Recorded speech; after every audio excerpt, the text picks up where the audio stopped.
యోహాను సువార్త 4వ అధ్యాయము 24వ వచనం. అందరం కలిసి చదువుకుందాము. దేవుడు ఆత్మ కనుక ఆయన్ను ఆరాధించువారు ఆత్మతోనూ సత్యంతోనూ ఆరాధింపవలెను. దేవుడు తన వాక్యమును దీవించి ఆశీర్వదించును గాక. దేవుడి సాయం కొరకు చిన్న ప్రార్థన చేసుకుందాం. ప్రేమల తండ్రి, జీవగల ప్రభువా, నీ ఘనమైన పాదాలకు వందనాలు, స్తోత్రాలు నాయనా.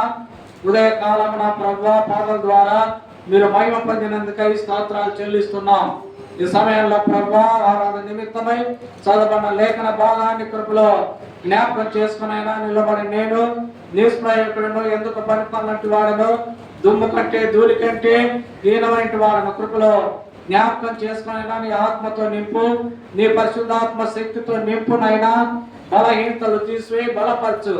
నా సొంత జ్ఞానము, నా సొంత తొలపులన్నింటినీ తీసివేయి. నీ పరలోక జ్ఞానం చేత నింపునైనా నీ నోటి పూరగా వాడుకోవాలని ప్రార్థిస్తున్నాం.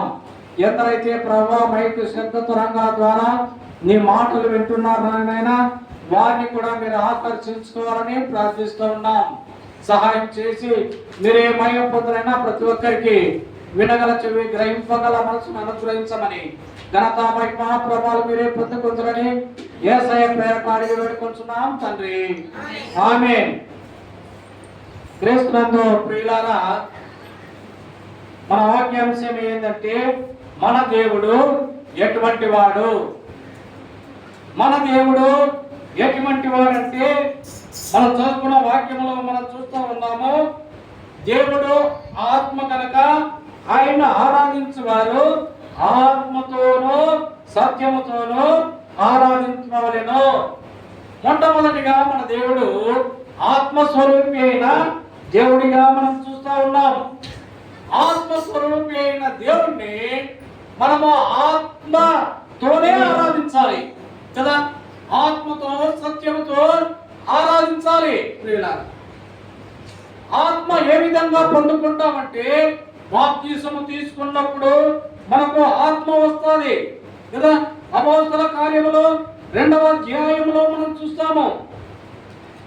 అపోస్తల కార్యములు 2వ అధ్యాయము 38వ వచనము. పేతురు మీరు మారు మనసు పొంది పాప క్షమాపణ నిమిత్తము ప్రతి వాడు యేసుక్రీస్తు నామమున బాప్తిసం పొందుడి, అప్పుడు మీరు పరిశుద్ధాత్మ అనువరము పొందుదురు. పరిశుద్ధాత్మ ఎప్పుడు వస్తానంటే బాప్తిసము పొందినప్పుడు. కాబట్టి ఆత్మతో సత్యముతో, నీ వాక్యమే సత్యం అన్నాడు యోహాను సువార్త 17:17. కాబట్టి వాక్యము విని ఆత్మానుసారంగా మనము దేవుణ్ణి ఆరాధించాలి. ఏవో పటాలు కొన్ని ముందర పెట్టుకొని కదా, కొన్ని బొమ్మలు ముందర పెట్టుకొని ఆరాధిస్తే అది ఆరాధన కాదు. దేవుడు మన దేవుడు ఎటువంటి వాడంటే ఆత్మస్వరూపి అయిన దేవుడిగా మనం చూస్తూ ఉన్నాము. చూడండి, ఎఫెసీయులకు రాసిన పత్రిక మనం చూస్తే 1వ అధ్యాయము, ఎఫెసీయులకు రాసిన పత్రిక 1వ అధ్యాయము 13వ వచనము. మీరు నా సత్యవాక్యమును అనగా మీ రక్షణ సువార్తను విని క్రీస్తునందు విశ్వాసం ఉంచి వాగ్దానం చేయబడిన ఆత్మ చేత ముద్రింపబడితిరి. కోటి పిల్లలు మనం చూస్తూ ఉన్నాము. మీరు సత్యవాక్యమును అనగా మీ రక్షణ సువార్తను విని క్రీస్తునందు విశ్వాసం ఉంచి వాగ్దానం చేయబడిన ఆత్మ చేత ముద్రింపబడితిరి అన్నాడు పిల్లలు. కాబట్టి మన ఆత్మ స్వరూపి అయిన దేవుణ్ణి మనం ఆత్మతో ఆరాధించాలి. మన దేవుడు ఎటువంటి వాడంటే ఆత్మస్వరూపి అయిన దేవుడు. ఇదే వచ్చేసి 4వ అధ్యాయము 30వ వచనంలో కూడా మనం చూస్తాం. చూడండి, దేవుని పరిశుద్ధాత్మ దుఃఖపరచుకుడి, విమోచన దినం వరకు ఆయన యందు మీరు ముద్రింపబడి ఉన్నారు. దేవుని పరిశుద్ధాత్మను కదా, దేవుడు ఆత్మ. మన దేవుడు ఆత్మస్వరూపి అయిన దేవుడు కాబట్టి ఆయన ఆత్మతో సత్యంతో ఆరాధించాలి. రెండవదిగా మనం చూస్తాము, మన దేవుడు ఎలాంటి వాడు? సర్వశక్తి గల దేవుడిగా మనం చూస్తాము. చూడండి, ఆదికాండము 18వ అధ్యాయము, ఆదికాండము 18వ అధ్యాయము 14వ వచనము, యెహోవాకు అసాధ్యమైనది ఏదైనా నున్నదా? మీదటికి కాలమున నిర్ణయ కాలమందున యొద్దకు తిరిగి వచ్చేదను, అప్పుడు శారాకు కుమారుడు కలుగుననెను. ప్రియులారా, మనం చూస్తున్నాం, యెహోవాకు అసాధ్యమైనది ఏదైనా కలదా అని అంటున్నాడు. అని అంటూ ఏమంటున్నాడు? నేను సర్వశక్తి గల దేవుడని అంటున్నాడు. ప్రియులారా, నేను సర్వశక్తి కలిగిన దేవుడును. కాబట్టి ఉదయకాలమున మన దేవుడు ఎలాంటి వాడంటే ఆయన సర్వశక్తి కలిగిన దేవుడు. ప్రియులారా, 100 సంవత్సరాల అబ్రాము, శారాకు 90 సంవత్సరాలు సంతానము లేదు. అలాంటి వారికి దేవుడు సంతానము అనుగ్రహించినట్లుగా మనము చూస్తూ ఉన్నాం.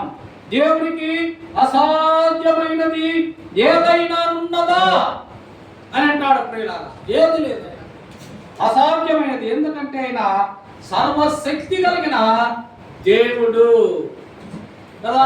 ఈ మధ్య ఒక పాట వచ్చింది, ఏదైనా చేయగలను కదా, ఏమైనా చేయగలను అని ఒక పాట పాడుతూ ఉన్నారు. ఆయన ఏమైనా చేయగలడు. ఆయన సర్వశక్తి కలిగిన దేవుడిగా మనం చూస్తూ ఉన్నాము. చూస్తూ ఉంటుండీ, ఇర్మియా గ్రంథము 32వ అధ్యాయము, ఇర్మియా గ్రంథము 32వ అధ్యాయము 27వ వచనము, 32వ అధ్యాయము 27వ వచనము, నేను యెహోవాను, సర్వ శరీరులకు దేవుడను, నాకు అసాధ్యమైనది ఏదైనా ఉండునా అంటాడు. కోటి ప్రియులారా, నేను సర్వ శరీరులకు దేవుడను. ఆయన దేవుడు. ప్రియులారా, ఆయనకి ఏదైనా సాధ్యము, ఏమైనా చేయగలడు. ఆయనకు అసాధ్యమైనది ఏదైనా ఉన్నదా అంటాడు. ప్రియులారా, ఉదయకాలమున నీవు నేను ఆరాధించే దేవుడు ఆయన ఆత్మస్వరూపి అయిన దేవుడు. రెండవదిగా మనం చూస్తే సర్వశక్తి కలిగిన దేవుడు. ప్రియులారా, దేవుడు అబ్రాహామునకు దర్శనంలో కనబడి అంటా ఉన్నాడు, నేను సర్వశక్తి గల దేవుడను. ఎంత గొప్ప ధన్యత ప్రియులారా. అటువంటి సర్వశక్తి గల దేవుణ్ణి ఉదయకాలమున మనము ఆరాధించాలి, స్తుతించాలి, గణపరచాలి ప్రియులారా. కాబట్టి మన దేవుడు ఎటువంటి వాడంటే ఆత్మస్వరూపైన దేవుడు. రెండవదిగా సర్వశక్తి గలవాడు. మూడవదిగా మనం చూస్తే ప్రియులారా, యెహోషువ గ్రంథము, యెహోషువ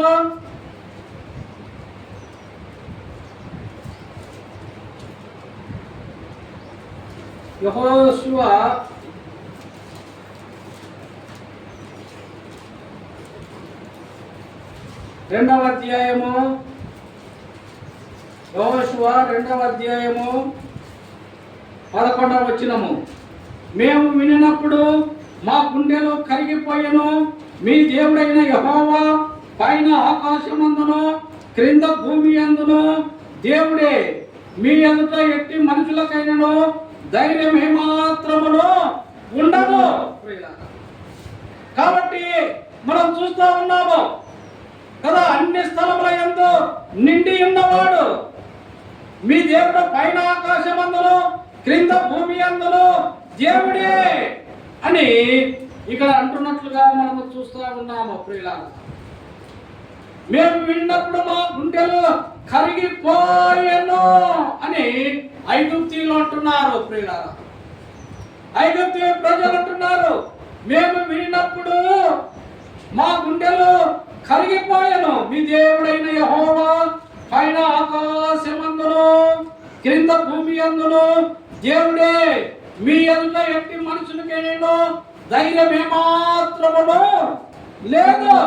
ప్రియులారా, ఉండదు. కాబట్టి ప్రియులారా, అటువంటి దేవుడు మన దేవుడు. కాబట్టి అన్ని స్థలములలో నిండి ఉన్నవాడు ఆయన సర్వవ్యాపి అయిన దేవుడిగా మనం చూస్తా ఉన్నాం.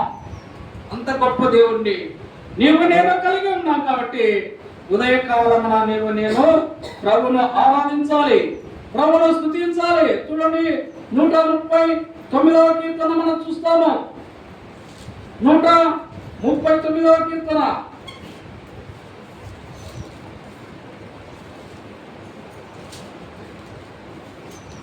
నూట 39వ కీర్తన 8వ వచనము.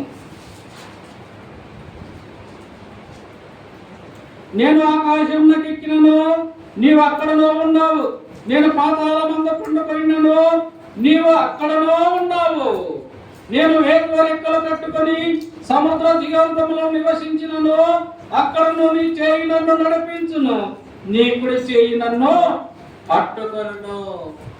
ప్రియులారా, మనం చూస్తా ఉన్నాం మన దేవుడు, మనం ఆరాధించే దేవుడు అన్ని సర్వవ్యాపి అయిన దేవుడిగా మనం చూస్తా ఉన్నాం. ఆకాశంలోకి ఎక్కినను అక్కడలో ఉన్నావు, పాతాళమందు పండుకొనినను అక్కడలో నీవు ఉన్నావు.